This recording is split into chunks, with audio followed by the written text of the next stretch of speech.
तुमच्यावर विरोधकांकडनं आणखीन एक आरोप असा होतो की तुम्ही भावनिक राजकारण करता. तुम्ही लोकांचे अंत्यविधी असतील, लोकांचे लग्न समारंभ असतील, लोकांचे साखरपुडे असतील, तुम्ही लोकांच्या वैयक्तिक जे कार्यक्रम असतात त्याला तुम्ही खूप मोठ्या प्रमाणात हजेरी लावतात आणि काही प्रमाणात तुमच्याकडून भावनिक राजकारण होतं, अशी टीका विरोधकांकडून आता सध्याच्या लोकसभा निवडणुकीच्या अनुषंगाने केली जाते. याला कसं उत्तर द्याल तुम्ही?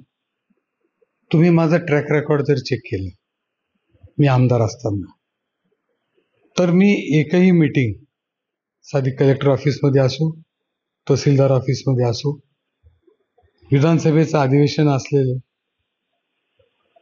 100% जे हाजरी असणारे आमदार होते त्याच्यात मी होतो. आणि मी 100% म्हणजे सही करत नव्हतो, फक्त मी 100% हजर राहत होतो. रात्री जोपर्यंत अधिवेशन चालू असेल तोपर्यंत मी थांबत होतो, सर्व गोष्टी समजून घेत होतो. त्यामुळे माझं ट्रॅक रेकॉर्ड चेक करून बोललं पाहिजे. मी माझी वेळ लोकांना देतोय, मी शासकीय वेळ लोकांना दिली नाही. शासनाचं काम, जे लोकांचं काम आहे ते काम मी केलंय. आणि मला असं वाटतं की इकडं तिकडं बसायपेक्षा लोकांकडे गेलं तर त्याच्यात हरकत काय.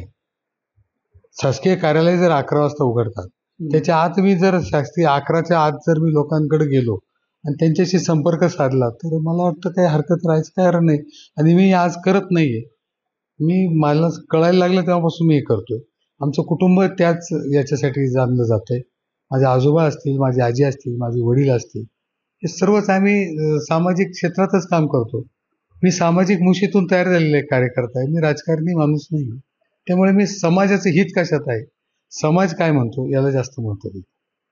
इकडं तिकडं बसण्यापेक्षा लोकांच्या अंत्यविधीला गेलेलं बरं. इकडं तिकडं म्हणजे नेमकं कुठं आणि तुमचा रोग कुणाकडे?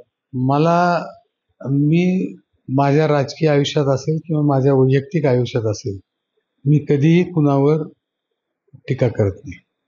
विरोधक असले तरी मी कधीच बोललो नाही. आज 50 दिवसापासून मी प्रचार करतोय, मी कुणावरही टीका केली नाही. मी जे काय बोलायचं असेल, मला काय करता येईल ते मी बोलतोय. परंतु लोकांना समजत असेल, काय असेल ते समजतील लोक, मला काही हरकत नाही. इकडं तिकडं म्हणजे दुसरीकडे काहीतरी बसण्यापेक्षा मला वाटतं की लोकांपर्यंत गेलं तर काय हरकत नाही. मी जातो येतो, माझी वेळ मी लोकांना देतोय, मी वेगळं काही करत नाही. मी कुणासाठी काही करत नाही, मी आराम करत नाही, मी कुठे फिरायला जात नाही, मी सहलीला जात नाही. मी जिथे राहतो त्याच्यात मला असं वाटतं की माझं आयुष्य एका ठराविक साच्यात चालतंय.